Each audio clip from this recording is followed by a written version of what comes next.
do anything ever. It's cohesive. However, DRX can always win the game. Just need one good fight. Oh yeah, and if this gets to a point where we're fighting over Barons and there's Elders on the table, right? If this gets to that ultra late game, DRX should still be able to manipulate the map, despite the fact that their macro hasn't been the best, into the point where T1 has to fight them. Because park yourself at a Baron and then a 5v5 is almost inevitable, right?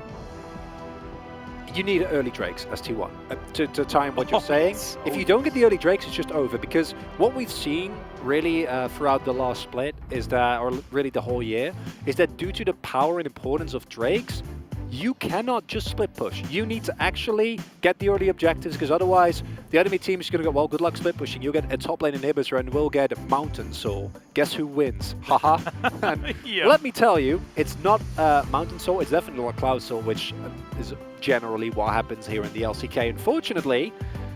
And it's again early pressure for T1 and the all-in wombo combo composition that dreams are made of for DRX. No, 100%. I'm actually, like, this is definitely one of the more interesting drafts that we've had so far today. I think a lot of people have been a little bit frustrated by T1, and I think you still can be, right? You're allowed to be. Teamfight is still definitely a much more simple way of winning the game. This is going to take a lot of finesse, but that's what T1 have demonstrated they know how to do, right? Their last draft just wasn't very good. No. I could put it lightly, but I'm not going to. No, I agree. I think that another shift that we see here is the acknowledgement that Kana's really on form today. I think last game he was rather forgettable on the Sion, but the comp also didn't allow him to do anything. It was like R5 Sion into Nah. It's just absolutely not what you want. Not just that, but he was just there wasn't really, I think, a situation in which he can hard carry that game with the amount of setup that he had. He has an AD carry that just wants to poke, that doesn't actually want to follow up on his engages, right? Because Teddy still needs to respect, etc. Yep. But if you look at that first game, Kana was the win condition. And an Irelia into a Nah, we've seen literal back-to-back solo kills in this matchup. Keen showed us how easy he can make it look. And with Kana on the form that he is right now, I think this is a gamble you take as T1, but it's one that can work out. And if there is one pick in the current meta that excels at making sure that you turn early priority into early objectives, it is the Udyr, because it's 4-0. Not actually giving away the ward position there on the bottom side, as you saw. Becca was able to get it in there, but quite able to get too much more done. As we have a look at the win rates, not exactly quite as impressive as T1's. 0-3 on the Tristana is definitely not what you want to see, unless you're a T1 fan, in which case you're going to be pretty psyched about it. Now Kana still wanting to fight, does manage to get that Ionian Fervor stacked up. As he goes through his potion, and Kingan's going to give him the good old thumbs up. He was impressed. Or is it just a mental fight he's trying to win? I think it's definitely. I would argue that with nice spacing coming out from King there. Teddy and Carrier having the pressure, which is interesting. Of course, the level 1 isn't great. It's Kana. Yeah. As soon as you're able to land that, you're feeling a whole lot better as Kingan's realizing just how difficult this can be. Pioshik going to helicopter rampage that last one as Kana. Yeah, hit by a turret, definitely not going to help you in this matchup, especially as Kingan is about to hit Mega. No, that's not. You need pressure in the lane. That's basically what you pick it for. Can still poke a little bit, has one more cookie that he has now used. And we also saw Pioshik going for the E there, meaning that he might be looking for an early play on both sides. Generally, I think if you're decently sure. Okay, Kana, I'm not sure he's going to be able to do this, and that is just a solo kill for Kingan on the top side, but almost feels a little bit more like a solo death. I need a moment of silence for that one, because that is the worst game. I just give credit to Kana for how well he's been playing in that game number 1. This is not a matchup you can afford to lose. You need to win this top lane 100%. If you don't have side lane pressure, it's not going to happen. Won't work. It kind of takes another turret shot as Kuz just holds on to these caster minions. I mean, the matchup dictates that this should still be okay, but Kingan now with that extra kill to help augment. Now wanting to deal with this minion wave, and Kuz, there's just no way you can really help out there. Of course not going to be diving. Kana has to go home yet again. Trying to cancel. Oh, he still forces us out. And Kingan's still going to deny. So Pyosik spotted on this ward up here. There's more fighting on the bottom side. And goes Carrier. There's the rocket jump. Immediate flash from Teddy as well. Gets him out of the way. Becca could be in trouble. Teddy following up. Needs one more auto. Will be able to get it. Arcane Shift. We'll see whether it's going to be back off. Cooldown to try and make it a double. It's not going to be. And the Mystic Shot also not going to land. So 1-1. T1's bottom lane finally able to perform. And as T1, that's a bit of a breather. That's a moment you needed in this game, because considering how last game went, considering the draft you went for, losing early game is simply not an option. Kana has just had it so rough and didn't actually ever get the back off. I'll point your attention to that. Like, he's still sitting on 2 Doran Blades and exclusively a cookie here. Kingan is going to shove this wave in. It's going to be able to deny at least a couple of minions here. No teleport available. It's kind of cancels his back yet again, which I think getting this wave in XP is fine. And I don't think he would actually be threatened, especially with Pyosik on the other end of the map. And do not underestimate that, like, Aurelia can still win this matchup, right? It's just that post-6, you'll feel a lot better, but giving up those early kills, taking those early turrets, it says a lot about the pressure that is on. Meanwhile, if we're talking about win rates, Twist of Fate, not in a great spot. No, he hasn't really been finding too many of the victories, and that's with, you know, it's not like lower tier teams are just the ones playing this. It was Faker himself that that also found a loss. Chovy, at the same time, not exactly being the most successful on this Twisted Fate. We have seen it banned still a few times against especially Faker. This is one of his key picks at the moment, but not necessarily showing its dominance just yet.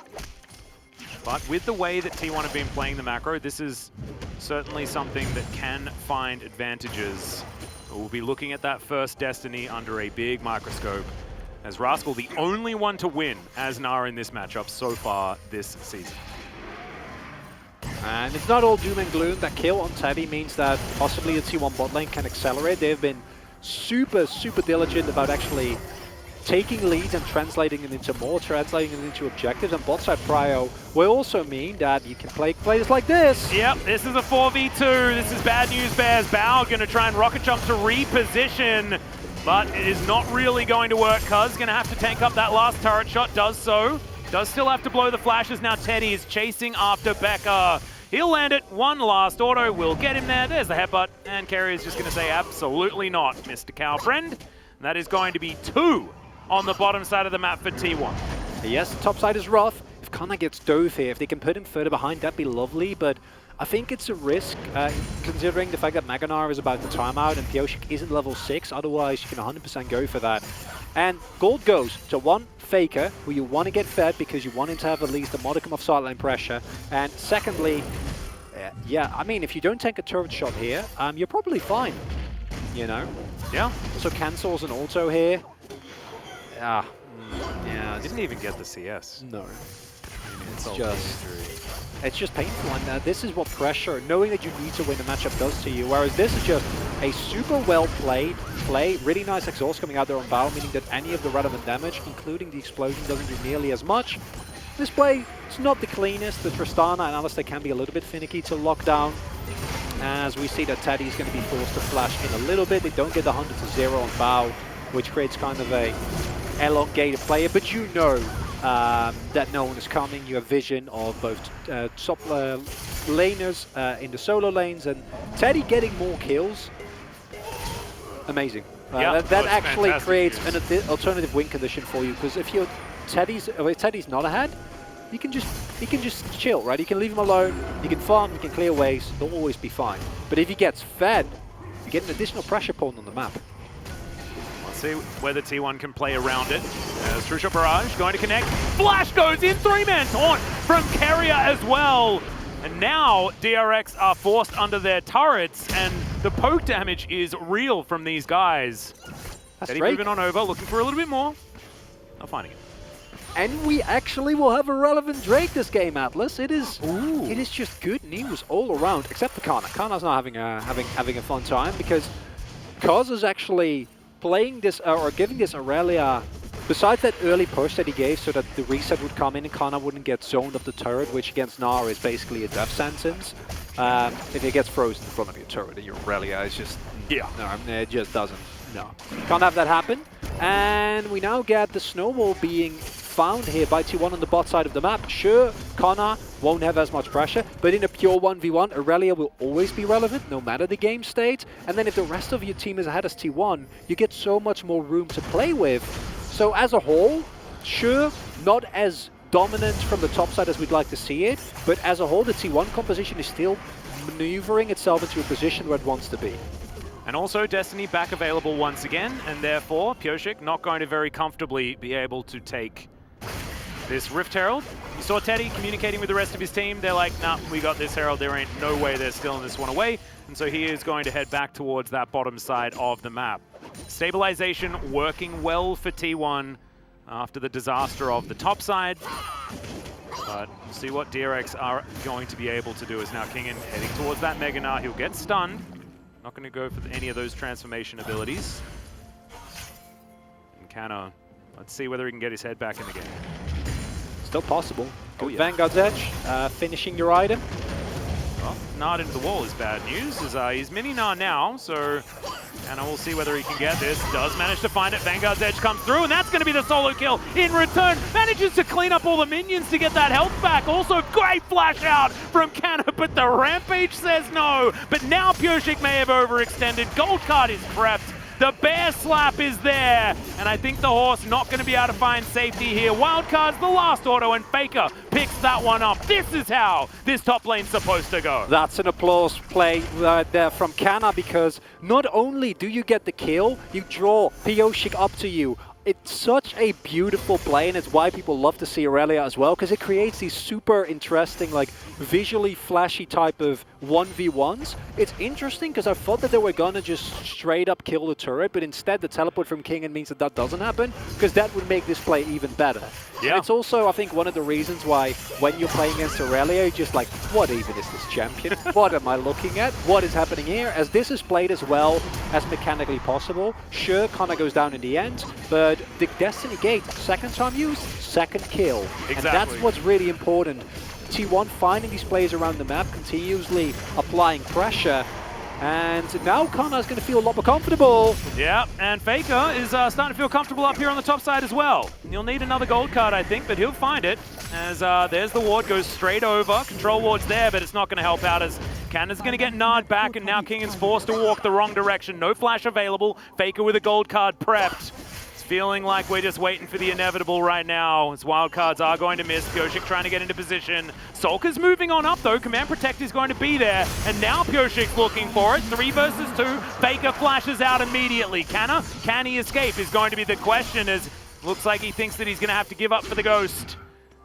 And yeah, dashing around, but not going to be able to do it. Dissonance going to be able to tidy that one up, and see what else is able to go on around the rest of the map, but was successful defense from DRX. Not the cleanest play, but what you get as T1 is definitely with. They get the bot side turret, and they get the Drake. And these are two things that you 100% need. I think an Infernal case would have been a best case scenario, but an Ocean Soul is still something you're never going to say no to. I think Mountain Soul's fine as well. Yeah, I mean, for the giving 1v1. yourself any sort of control in a side lane, any added stats is good. As, yeah, just a really nice, straightforward punish. I'm not sure how Faker was able to get into that brush. Kingen, again, plays this as well as you can reasonably expect. Is just able to endlessly stall. There's no Vanguard Edge available, meaning that Kana, when he uses his Q here, actually doesn't have a way to continuously stick on Kingen. And while this is happening, bot side turret and Drake get picked up. So I think that is T1. If you back off a little bit earlier there, this is too greedy. You don't need to give up the kill on Kana, and you still get all the payoff. But considering the overall map state, it's not the worst of situations, even though individually, it's a bit rough. No, I agree. And I actually felt like Kingen was definitely dead there, so playing it out very, very well. Like, it wasn't until the majority of the way through that Solka actually finished farming the mid lane and decided to wander on up and collect himself that kill. So definitely good news there. Faker doesn't even have a lead in that mid lane. You can see after all of that extra damage, it's Solka that's actually able to create a huge CS advantage for himself. It's the Blade Gold, right? Solka just... Yeah, that too. In combination with this, yes, as you mentioned, yes, Faker has been going for these roams, but Orianna can really easily push it in this matchup and create huge CS leads for her. The main thing, though, is that yes, while Faker is ahead individually, TF is never the type of pick where you're looking to like straight up outfarm your opponent and then win 1v1s, right? It's for the map pressure, and the map pressure is there for T1. They found a turret, they picked up the first objectives, they found the Rift Herald, they found a first turret blood, they picked up the first Drake. If they can get the second one as well, they are looking to do what they needed to. However, the gold lead as it is right now, close to 3k, is good, but it's a start, because do not forget, even for a single moment, the power of pure team fighting that is available for DRX. Oh, straight up. This is straight up. Very, very front-to-back friendly. And we know that the ease of execution for compositions like this is definitely what's in its wheelhouse, and DRX have been inconsistent, but this is a composition that awards you with a level of consistency that others may not be able to. So, DRX being able to actually force 5v5s is the aim of the game. And right now they're behind 3,000 gold, and T1 want to avoid these 5v5s at all costs. Just side lane, indefinitely. That's, that's the game plan. And we have already seen Faker make a lot of plays. We haven't actually seen Kara be freed up from this lane. I think we're approaching that point now. 2 items finished for Teddy. In a 1v1, I don't think Bao can even get close to matching him, which is a really bad place for the Tristana to be. He just finished his Kraken Slayer now. Teddy is a full item ahead. He's about, there we go, fully stacked his Mana Mune. And this is also, we have a lot of these, but it's like, it's Teddy Ezreal, right? We have so many of these insane Ezreals within the LCK that I feel like you can say this about like every team in the top 3. You'd be like, oh yeah. I guess Ghost is the one exception. Ruler, although Ghost, Deft. like this year and the end of last year, his Ezreal was starting to step up as well.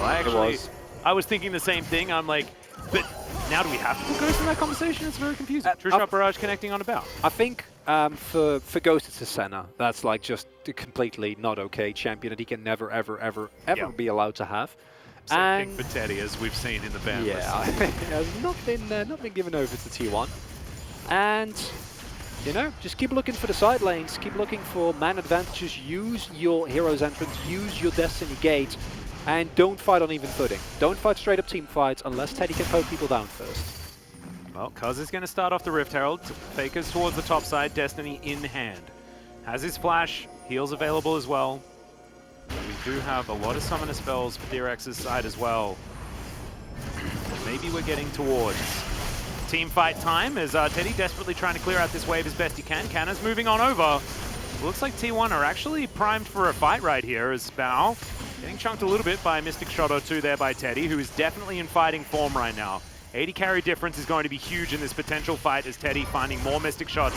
Solka and Bao in a little bit of trouble here as Pyoshik. Can he actually win this 50-50 is the question. Bao has to get completely out of this fight, and Pyoshik will be able to deny the Rift Herald. I don't think they'll be able to get the Eye, but the Herald should definitely go over to them as Faker turns up and Bao.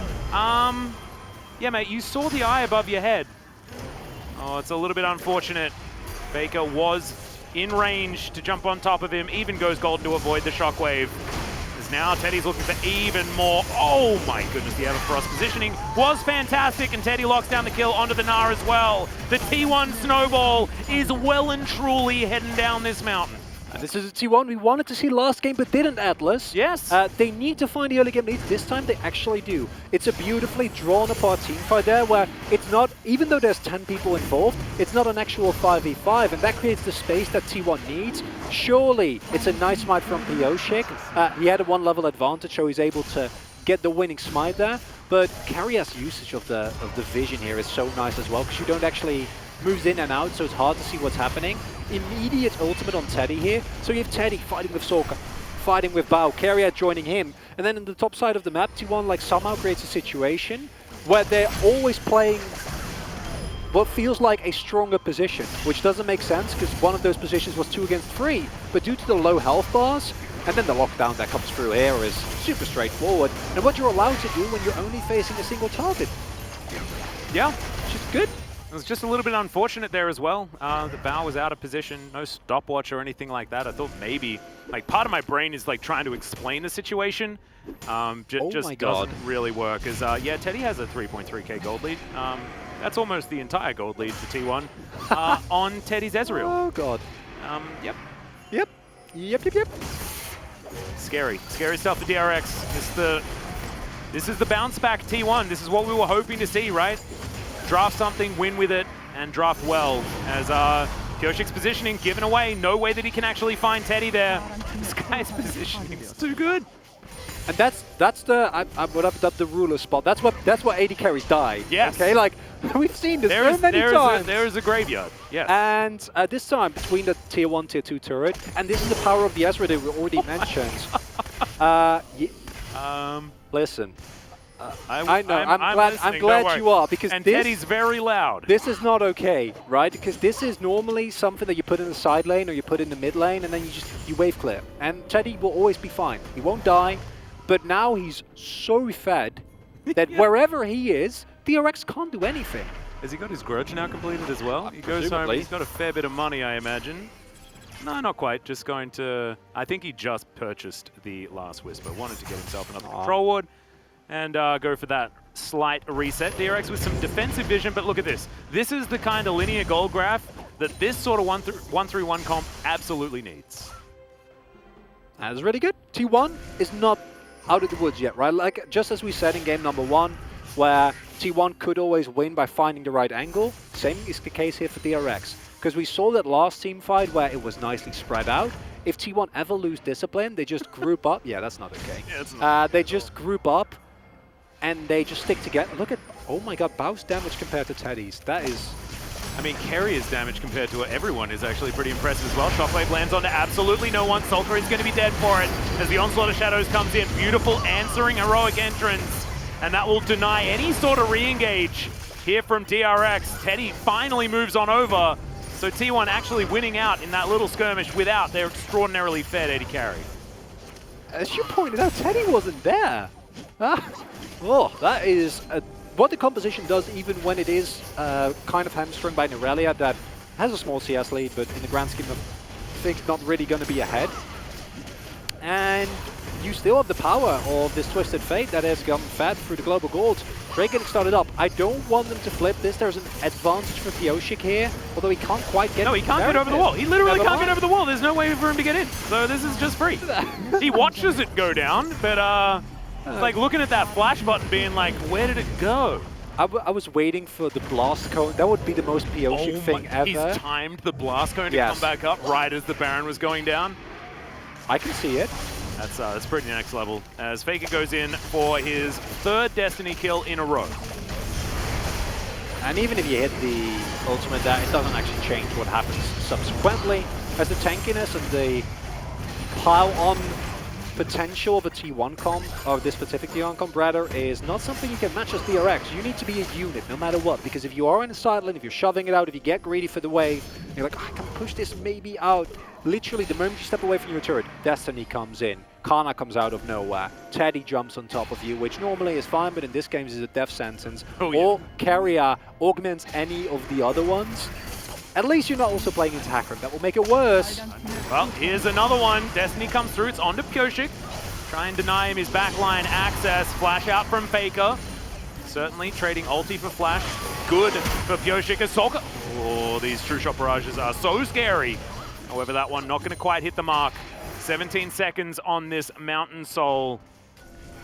Sorry, point to come through for T1 if they would like it, and they do have a lot of vision. That being said, DRX still with some vision in the area, but this is exactly what this side lane composition can do, right?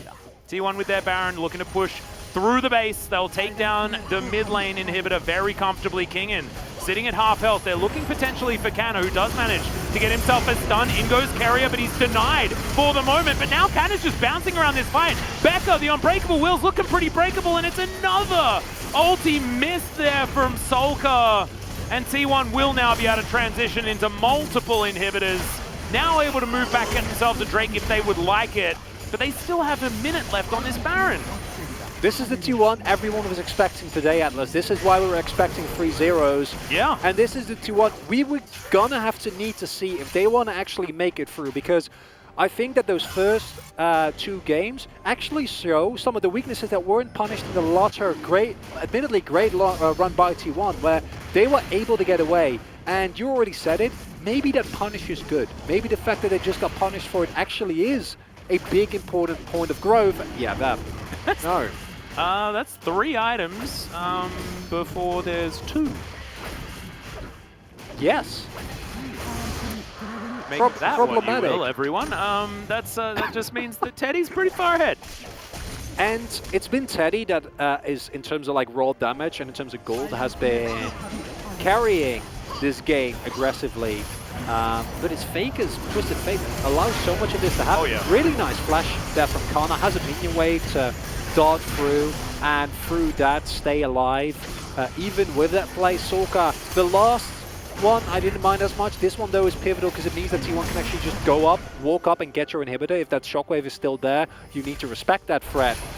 Not the case here, unfortunately, as DRX, it's still possible technically, but we're getting to the realm of possibilities as opposed to realistic angles to win the game. Yeah, this is the problem, right? T1's composition has done exactly what it needs to do. It's moved now to an 8,000 gold lead, and it's the weight of the wallets right now.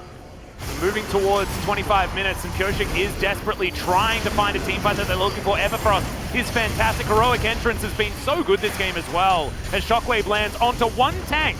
And it is going to be Tristana managing to take down Faker here. Teddy goes golden as everyone tries to collapse. This could be the teamfight they're looking for. A double kill already for the Trista's. Bao is untouched right now, and T1, they need to get the heck out of here. The resets are starting to come through. Here's another one as Kingen gives it over to Bao. And Cuz and Kana, you need to escape. There are super minions that are getting work done, but I feel like I've been caster cursing a lot here. It's okay, Atlas. Yes, that's scary. That's not what you can afford to have happen. That's not what you want to have happen. You lose a lot of summoners, but no objective is lost. And outside of some shutdown gold, nothing actually happens. Disengage from Pyosik looks a little bit questionable initially, but it does mean that with Faker, I don't think anyone expected him to actually die there. Will go down to Oh, the he had an blow-up. explosive charge on his head. I didn't actually see it. And that bomb was a ticking time bomb that T1 didn't notice. T1 was still moving up. If they recognized that Faker would have died there, they would have just gotten out of there immediately, but instead, they're still moving up. They think the Kana flank is coming, and Bao's like, well, I am at a huge deficit, but this is the easiest rock and jump of my life, as he goes in there and is able to pick up a couple of cleanup kills. That's going to accelerate him. Obviously, Teddy's still ahead, but these summoners being down might actually influence the next Drake fight. As T1, I don't even think you want to risk it for the Baron. Oh, Carrier caught out of position here, unfortunately. 1 versus 4. Don't like those odds. And this is DRX finding a few opportunities, finding a few moments. This is how they won so many games in round 1. I thought this DRX had gone past its prime. I thought this is the DRX that we lost moving into round 2. They're showing some signs of it right now. Still, do have to tempo with the fact that T1 still have a 6,000 gold lead. But this is what we illustrated at the very beginning. The team fighting is 100% there for DRX. And if they can move as a unit and find picks, then that does change the game. We talk about team fighting. I think the previous example was a really nice team fight. This is just, yeah, that's a pick. Carrier not really respecting. You need to respect. We see a little bit of a dip there in the gold graph, nothing to really worry about yet. But if this happens 1 or 2 more times, all of a sudden DRX are 100% back in this game. And that's something you can't afford as T1, as the Baron might get started up here. Yep. Destiny is going to give them all the information. True Shot Barrage, massively high value. They're looking to see whether they can burst this one down. Destiny gets Faker into position. T1. This is a 5v5 that can be very difficult, but they still have a lot more gold, and Teddy is huge. Can they do it is the question. They're trying to get these Winds of War in, and now the turn does come through. Teddy's a long way away from this fight as Kingen just getting fought, and they can't just split up and fight 1v1 like this. As Pyosik comes in, Kana immediately goes golden. Another whiff shockwave as Cuz gets into that backline. And look at these health bars, they're so low. As Carrier looks for the Justice Punch, doesn't quite find it. Exhaust is down, Bao is going to get murdered. Faker through with the gold card. Absolutely fantastic stuff. And DRX, they went for the Hail Mary Baron and they were punished. And it is the teleport into the base, but the inhibitors respawn. Pyosik keeps on running here. Oh, but that is an angry bee. He's like, you going for a running race with me, my friend? As oh, no. Chilling Smite comes up and Cuz says, absolutely. I'm not even gonna boop you. I'm gonna run past and pick up the kill. In the meantime, though, Faker is all business. And T1 will get to match point in their first playoffs match